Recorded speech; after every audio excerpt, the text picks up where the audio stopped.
અને ભગવાને આજે સુદામા ઉપર કૃપા કરી અને જે ત્રણ લોકનું ઐશ્વર્ય છે ને એ ભગવાન કૃષ્ણએ સુદામાની જોડીમાં નાખી દીધું. પણ જેને તો આ ધન સંપત્તિ આ સુખથી કોઈ મોહ નથી, કોઈ મમતા નથી, એને આ ધન ઐશ્વર્ય થોડા સુખ.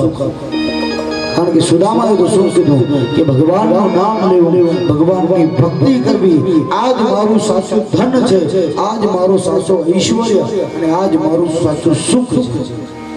जो सुख पायो राम भजन में वो सुख नहीं अमीरी. જે ભગવાનના ભજનમાં બેઠા હે, કીર્તનમાં બેઠા હે અને જે સુખ મળે ને આ સુખ કોઈ દુનિયાની અમીરી કે કોઈ તેજોરીમાંથી નહીં મળે. જો અહીંયા કથામાં બેઠા છે કેટલા શાંતિથી બેઠા છે, કેટલી શાંતિ છે, પરમ શાંતિની પ્રાપ્તિ થાય માણસ. કથામાં બેઠા એટલે બધા બધી વાતની શાંતિ, કોઈ જાતની નહીં, ઉપાધિ નહીં, કાંઈ. પણ અહીંયાથી જેવા ઉભા થાય એટલે આ બધી મોહ મમતા માયા કથાના ગેટ ઉપર જોવી હોય તમારી વાટ જોઈ, જેવા નીકળો એટલે તમને પાછી પકડતી હોય, પાછા જઈએ ને એ વ્યાધિ. પહેલા પણ અમુક તો ઉભા થાય કપડા ખંખેરી ઉભા થાય કે કાંઈ ભેગું. પણ સંતોષ રૂપી ધન જેના જીવનમાં છે આવા સુદામા કે જેને પરમ લોકની ભગવાનના વૈકુંઠ લોકની પ્રાપ્તિ થઈ. આગળ પછી શ્રીમદ ભાગવતમાં કથા આવે છે સુભદ્રા હરણની કથા. ભગવાન કૃષ્ણ અને બલભદ્રના એક બેન હતા જેનું નામ હતું સુભદ્રા. આ સુભદ્રા કે જેનું સંપર્ક અર્જુન સાથે નક્કી થયું હતું. પણ પછી બન્યું એવું કે પાંડવો અને કૌરવ વચ્ચે જુગારનો ખેલ ખેલાણો. આ પાંડવો જુગાર રમ્યા અને આ જુગાર રમ્યા એટલે પાંડવોનું પતન થઈ ગયું, રાજ્યથી ભ્રષ્ટ થઈ ગયા, રાજ્ય હાલી ગયું, કૌરવોને રાજ્ય મળ્યું. એટલે બલભદ્રજીએ શું કીધું કે કૃષ્ણ આપણે આપણી બેન સુભદ્રાનો સંપર્ક જે અર્જુન જોડે કર્યો છે ને એ આપણે તોડી અને એ સંપર્ક દુર્યોધન જોડે કરી. પણ ભગવાનને આ વાત મંજૂર નથી, કારણ કે પાંડવો હતા એ રાજ્યથી ભ્રષ્ટ થઈ ગયા. પાંડવો પાસે કોઈ સંપત્તિ હતી નહીં, કોઈ સુખના સાધન હતા નહીં. એટલે બલભદ્રજી કહે કે આવા દુઃખમાં, આવી વિપત્તિઓમાં આપણે આપણી બેનને થોડી દઈશું.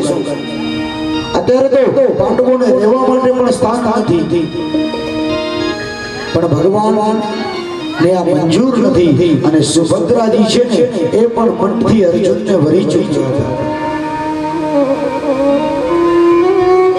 પણ બલભદ્રજીની જીદ હતી કે હું મારી બેન સુભદ્રાનો સંપર્ક દુર્યોધન વેરે જ કરીશ.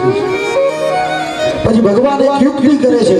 ભગવાન અર્જુનને કહે છે અર્જુન હું તમને એક યુક્તિ કહું છું, હું કહું એ પ્રમાણે તમે કરો તો જરૂર તમારા અને સુભદ્રાના લગ્ન થશે. ભગવાને કીધું કે અર્જુન તમે એક સંન્યાસીનું રૂપ ધારણ કરી અને દ્વારિકામાં આવી અને રહો. હું તમને એક વરદાન આપું છું સ્વતઃ સિદ્ધિનું.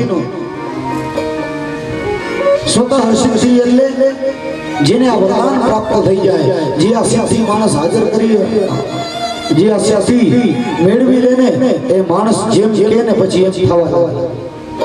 જેને સ્વતઃ સિદ્ધિનું વરદાન મળે એ માણસ પછી જેમ જેમ બોલ એમ થવા લાગે. અર્જુનજી આ ઉપાય યોગ્ય લાગ્યો એટલે અર્જુનજી સંન્યાસી બની અને દ્વારિકામાં આવ્યા છે. ભગવાને વરદાન આપ્યું એટલે અર્જુન જે બોલે છે એ બધું સત્ય થવા લાગ્યું. દ્વારિકાના લોકો અર્જુન પાસે જાય, કાંઈ તકલીફ હોય, મૂંઝવણ હોય તો અર્જુનને કહે એટલે અર્જુન એ તકલીફને દૂર કરે. અર્જુન જેમ જેમ કહે એમ એમ બધું થવા લાગ્યું અને થોડાક દિવસમાં તો આ અર્જુન જ્યાં વસ્યા હતા ત્યાં ભક્તોની લાઈન લાગવા માંડી. લોકો વાત કરે છે કે આ મહાત્મા છે ને આ મહાત્મા તો બહુ ચમત્કારી છે, આ મહાત્મા પાસે બહુ મોટો ચમત્કાર છે. અને જુઓ જગત છે ને એ અત્યારે ચમત્કાર પાછળ પાગલ બની ગયું છે. અત્યારનો જે વાયરો છે ને એ ચમત્કાર પાછળ પાગલ બનીને દોડતો હોય છે. ચમત્કાર જોયો નથી કે ત્યાં લાઈન લાગી નથી. કેટલા ને કેટલા અત્યારનો યુગ છે ને આ 21મી સદીમાં આપણે પહોંચ્યા છે કે જ્યાં વિજ્ઞાન ક્યાંય આગળ વધી ગયું અને મનુષ્ય કેટલો અંધશ્રદ્ધામાં ઘેરાઈ રહ્યો. કોઈ એવી જગ્યાએ જાય ત્યાં પાગલ બની અને એવો અંધશ્રદ્ધાના માર્ગમાં પહોંચવાઈ જતો કે ફલાણા ગામમાં ફલાણા આ બાપુ છે, આમ કરે એ આમ કરે, નારિયેળમાંથી ચૂંટણી કાઢે, નારિયેળમાંથી કંકુ કાઢે. આ બધું છે ને, આ બધું અત્યારે વિજ્ઞાન ક્યાંય પહોંચ્યું છે. આ બધા પ્રયોગ છે, આમાં કોઈ ચમત્કાર નથી. પણ માણસો તો પાગલ બની જાય. અને અમુક માણસના મગજમાં આ લોકો એવો ભ્રમ ઉભો કરી દે છે કે પછી નારિયેળમાં એમને એમનું બતાવે કે જો તમારા ઉપર કર્યું ને એનું તમને આમાં નારિયેળમાં મોઢું દેખાશે. પણ હકીકતમાં મનનો ભ્રમ હોય છે. કારણ કે ભ્રમ છે ને વિચાર વાયુ, સૌથી ખરાબમાં ખરાબ વસ્તુ હોય ને તો વિચાર વાયુ છે. બ્રહ્મ છે, બ્રહ્મમાં તમે હાલ્યા જાઓ ને એટલે પછી તમે એમાં જેમ તમારા મગજના તંતુઓ દોડે એ વસ્તુ તમને દેખાવા. એટલે આવા ચમત્કારીઓથી ચેતજો. દિવસ ઉગીને આપણે છાપું ખોલીને એટલે આવા એક ઢોંગીનો પર્દાફાશ થયો હોય છે કે ફલાણા ગામમાં ફલાણા આવ્યા હતા અને ચમત્કારના બને આટલી લૂંટ કરીને ચાલ્યા ગયા. તમારું ગુપ્ત ધન હોય, વસીકરણ જાહેરાતો આપે છે છાપામાં. પણ જેની પાસે આવી શક્તિ હોય, આવી સિદ્ધિ હોય ને એને કોઈ જાહેરાત આપવાની જરૂર નથી. મોટામાં મોટો ચમત્કાર આ ભગવાનનો નથી કે જેને આ પૃથ્વી રૂપી પેંડો બનાવ્યો. કેટલો ચમત્કાર છે. નાના નાના સૂક્ષ્મમાં સૂક્ષ્મ જીવ જંતુ બનાવ્યા. વિચાર કરો કેમ બનાવ્યા હશે. રાત્રે એવું કે ઉડતા હોય ને આગિયા જેને આપણે કહીએ, આ આગિયા જોયા હશે. એ આગિયા છે ને એ આગિયા અંધારામાં હોય ને ઝબકે. આ મોટો ચમત્કાર નથી. વગર વાયરી એમાં લાઈટ થાય છે. એક કવિએ તો શું કીધું કે ઈશ્વર તારી અકળ ગતિ પતંગિયાના પેટમાં બધી. વિચાર કરવાનું લાઈટનું કનેક્શન ક્યાં હશે. આ ઈશ્વરનો ઓછો ચમત્કાર છે કે બીજા ચમત્કાર પાછળ આપણે પાગલ બની જઈએ. ભગવાનનો ઓછો ચમત્કાર કેટલો એનો ચમત્કાર સર્જ્યો છે. ખાઈ છીએ આપણે અનાજ, પણ અનાજ જેવું શરીરની અંદર જાય એટલે એનો લોહી બની જાય. આ મોટો ચમત્કાર નથી. અને વિજ્ઞાન કદાચ ગમે એટલું આગળ વધ્યું હોય, વિજ્ઞાન હજી સુધી લોહી નથી બનાવી શકી. આ ભગવાનનો કેવો ખાતું પ્રભુ પચાવે છે, લોહીને લાલ બનાવે છે. આ ચમત્કાર નથી ભગવાનમાં. જીવન શાસ્ત્રીઓ અને જે અભ્યાસો છે ને એનું એવું માનવું છે કે આ જે સર્પ હોય ને સાપ, એને કાન નથી હોતી. આ સર્પ છે ને એ પોતાની આંખથી સાંભળે છે. તમે જોજો સર્પને કાન નથી હોતી. અને મારા ઉપર વિશ્વાસ ન હોય હાથમાં પકડીને જોજો. સર્પને કાન નથી હોતા. સર્પ પોતાની આંખથી સાંભળે. આ ચમત્કાર નથી ઈશ્વરનો. પણ અત્યારનો જે યુગ છે ને આ તો ખોટા ચમત્કારની પાછળ દોડે છે. કળા પેટો અજબ રચી કીર્તા. આ કેવી કળા રચી છે ભગવાન. કહેવાનો મતલબ આવા ચમત્કારથી ચેતજો. ધ્યાન રાખજો કે આપણી જે આપણા હૃદયમાં આપણા ભગવાન, આપણા ઈષ્ટ જેને આપણે માનતા એની શ્રદ્ધા ક્યાંક અંધશ્રદ્ધામાં તો નથી ફેરવાતી ને. આટલો તમે વિચાર કરશો ને એટલે તમને કોઈ આવા ચમત્કારો અસર નહીં કરી શકે.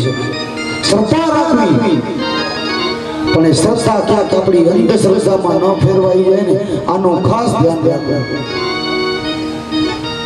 અને આ અંધશ્રદ્ધાની કઈ પરિવાર બરબાદ થઈ જતા હોય છે.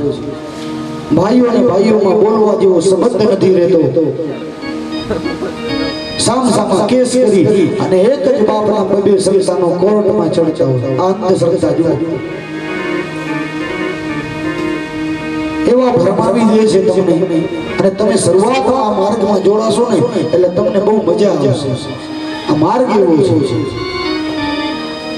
શરૂઆતમાં તમે જાશો ને તમને બહુ મજા આવશે. તમને એમ લાગશે કે મારા જેવું કોઈ શું, પણ જ્યારે એનું પરિણામ આવશે ને ત્યારે તમને એમ થશે કે આ મારું જે પતન છે ને એને મેં મારા હાથે જ નોતર્યું છે. એટલે આવા ચમત્કારથી જીતજો. મોટામાં મોટો ચમત્કાર એ ભગવાનનો છે. એનું શોષણ કરી એને યાદ કરી. મનુષ્ય શું ચમત્કાર કરી શકે? એટલે અર્જુનજી પણ અહીંયા દિવસા દિવસ પોતાના ચમત્કાર બતાવવા લાગ્યા અને દ્વારિકાના લોકોની લાઈન લાગવા માંડી. જે આવે કોઈ એમ કહે કે મહારાજ મારી આ તકલીફ છે, અર્જુનજી કહે કે મટી જશે, જાઓ તથાસ્તુ. એટલે બીજા દિવસે એકદમ બરોબર થઈ જાય. અને ધીમે ધીમે આખી વાત છે એ આખી દ્વારિકામાં વહેતી થઈ ગઈ અને બલભદ્રજીના કાને પડી. બલભદ્રજીના કાને પડી એટલે બલભદ્રજીને એમ થયું કે હું જઈ અને મહાત્માને મળું. બલભદ્રજી અર્જુનજીને મળવા ગયા. અર્જુનજી તો બલભદ્રને જોઈને સ્તબ્ધ બની ગયા. થોડીક વખત બેઠા છે, સત્સંગ કર્યો છે. પછી કીધું કે મહારાજ તમે પધાર્યા છો મારા નગરમાં, તો તમે અમારા મહેલે આવો અને ભોજન અમારા ઘરે કરી. અર્જુન રૂપે સંન્યાસી કહે છે કે હું તમને કાલે જવાબ આપું. આમ કઈ બલભદ્રજી વિદાય થઈ ગયા. હવે ભગવાન શ્રી કૃષ્ણ છે ને એ રોજ રાતે અર્જુનને ગુપ્ત રીતે મળવા આવતા. રાતે ભગવાન મળવા આવ્યા ને એટલે અર્જુન કહે કે આજ તો મોટા ભાઈ આવ્યા હતા. ભગવાન કહે કે આવ્યા શું કીધું? તો કે મને ઘરે જમવા આવવાનું કીધું છે. ભગવાન કહે કે તમે એમ કહેજો કે મારો એવો નિયમ છે કે કોઈ કુંવારી કન્યા ભોજન ને બનાવે ને તો એ જ ભોજન હું ખાઉં છું. આ બાને તમે અમારા ઘરે આવશો અને સુભદ્રાને તમારા દર્શન થશે. ભલે બીજે દિવસે પાછા બલભદ્રજી આવ્યા. એમને કીધું મહારાજ જમવા આવવાનું છે. અર્જુન કહે કે સાંભળો મહારાજ, મારો એવો નિયમ છે કે કોઈ કુંવારી કન્યા હોય એ પોતાના હાથે ભોજન બનાવે તો એ ભોજન હું ખાઉં. બલભદ્રજી કહે કાંઈ વાંધો નહીં મહારાજ, મારી બેન સુભદ્રા છે જ ને, આપ પધારો. અર્જુનજી મહેલમાં ગયા છે. સુભદ્રાજીએ સુંદર રસોઈ બનાવી. અર્જુને એ રસોઈને આરોગી છે. અર્જુન અને સુભદ્રાની દ્રષ્ટિ વિલન થઈ. પછી તો બલભદ્રજી છે એ રોજ અર્જુનને ત્યાં આવવા લાગ્યા અને સત્સંગ કરવા લાગ્યા. પછી એક દિવસ આજ સમયની અંદર દેવી યાત્રા કરવાનો સમય આવ્યો. બલભદ્રજી આવ્યા છે અર્જુનની પાસે ને કહ્યું મહારાજ બધા યાદવો છે એ દેવી યાત્રા કરવા જઈ છીએ, તમે પણ અમારી સાથે ચાલો. અર્જુનજી કહે કે કાલે જવાબ આપો. રાતે કૃષ્ણ આવ્યા, પૂછ્યું કે ભાઈ આવ્યા હતા ને એને એમને કીધું કે દેવી યાત્રા કરવા જવાનું છે. ભગવાન કહે કે હવે સાંભળો અર્જુન, હવે સમય આવી ગયો છે કે જે સમયની આપણે રાહ જોતા હતા. હું તમને જે કહું તે ધ્યાનથી સાંભળો. હવે તમે મોટા ભાઈને એવી રીતે કહેજો કે મારો એવો નિયમ છે કે કોઈ કુંવારી કન્યા હોય એ રથને હાંકે તો હું દેવી યાત્રા કરવા જાઉં. ભગવાન વિદાય થયા. બીજા દિવસે બલભદ્રજી આવ્યા. બલભદ્રજી આવીને કીધું મહારાજ શું વિચાર્યું દેવી યાત્રા કરવાનું? અર્જુન કહે કે મારો એવો નિયમ છે કે કોઈ કુંવારી કન્યા હોય એ રથને હાંકે ને તો હું દેવી યાત્રા કરવા જાઉં. બલભદ્રજી કહે કે કાંઈ વાંધો નહીં મહારાજ, મારી બેન સુભદ્રા છે ને એ રથને હાંકશે.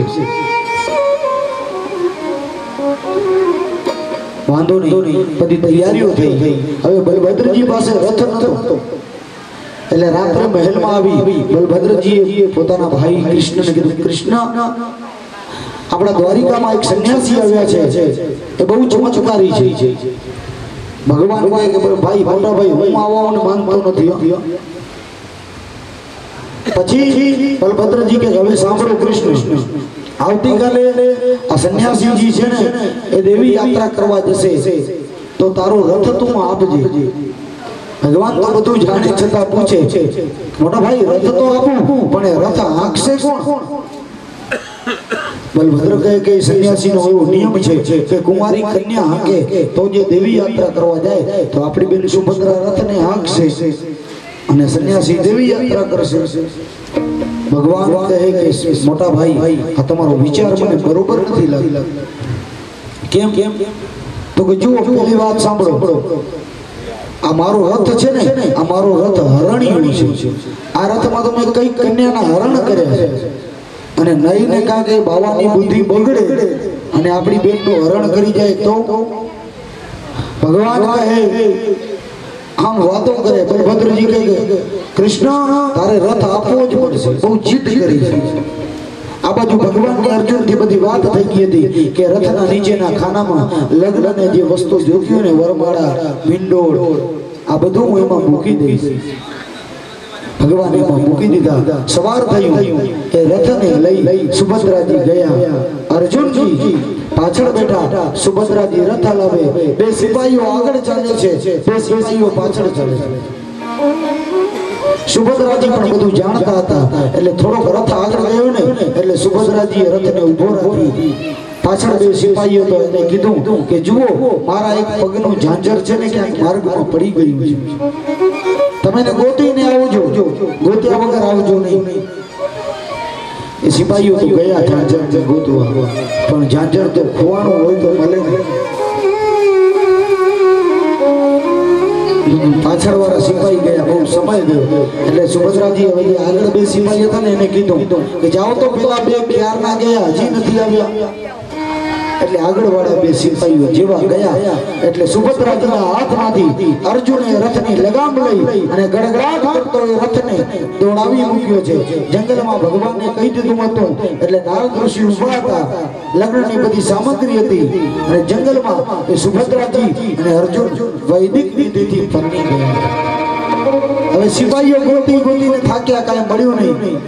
જ્યાં રથની પાછળ આવીને જુએ તો આ તો સંન્યાસી નહીં પણ અર્જુન હતા. સુભદ્રાજી સાથે લગ્ન કરીને ઉભા. સિપાહીઓ જઈ અને ખબર આપ્યા કે મહારાજ એ સંન્યાસી બીજું કોઈ નહીં, અર્જુન હતો અને આપણી બેન સુભદ્રા સાથે લગ્ન કરીને અને બલભદ્રજીનો મગજ ગયો. સીધી ખડગને ખેંચીને કે હવે હું અર્જુનને મારી જ નાખો, અર્જુનનો નાશ કરી નાખો, એને આપણી બેનનું હરણ કરીને વિવાહ કર્યા. ભગવાન સમજાવે છે પણ બલભદ્ર માનતા નથી. બલભદ્ર કહે કે નહીં, હું અર્જુનનો નાશ કરીશ. અને પછી ભગવાને કીધું કે ભાઈ હવે શાંતિ રાખજો, નહીં તો આપણા બે ભાઈ વચ્ચે ક્યાંક ન થઈ જાય. જ્યાં ભગવાન એવું કીધું ને એટલે બલભદ્રજી સમજી ગયા કે આ બધી કૃષ્ણની જ યુક્તિ છે, આ બધી કૃષ્ણની ઈચ્છા છે એટલે જ આવું થયું. પછી સુંદર રીતે અર્જુન અને સુભદ્રાના વિવાહ પૂર્ણ થયા. પછી સુભદ્રાજી છે સાસરે જાય છે હસ્તિનાપુરમાં જાય. પછી ભગવાન મને તેડવા આવે એટલે પાછા દ્વારિકામાં આવે. હવે હસ્તિનાપુરથી દ્વારિકા સુભદ્રાજીને લેવા જવાનું થયું. હવે લેવા કોણ જાય? બધા કહે છે કે હું જાઉં. ભીમ કહે યુધિષ્ઠિરને કે મોટા ભાઈ હું જાઉં, મારે દ્વારિકા જવું છે, હું કૃષ્ણને મળ્યો. કુંતાજી કહે કે દીકરા તમને ક્યાંય મહેમાન તરીકે મોકલાય નહીં, તમે મહેમાન તરીકે જાઓ તો રસોડામાં હાહાકાર થઈ જાય. ભીમ કહે કે નહીં માં, હું ત્યાં કાંઈ થોડું એટલું બધું જમીશ, ત્યાં તો માત્ર થોડુંક જ જમીશ. અને અંતે એવું નક્કી થયું કે ભીમ છે એ સુભદ્રાજીને તેડવા જાય.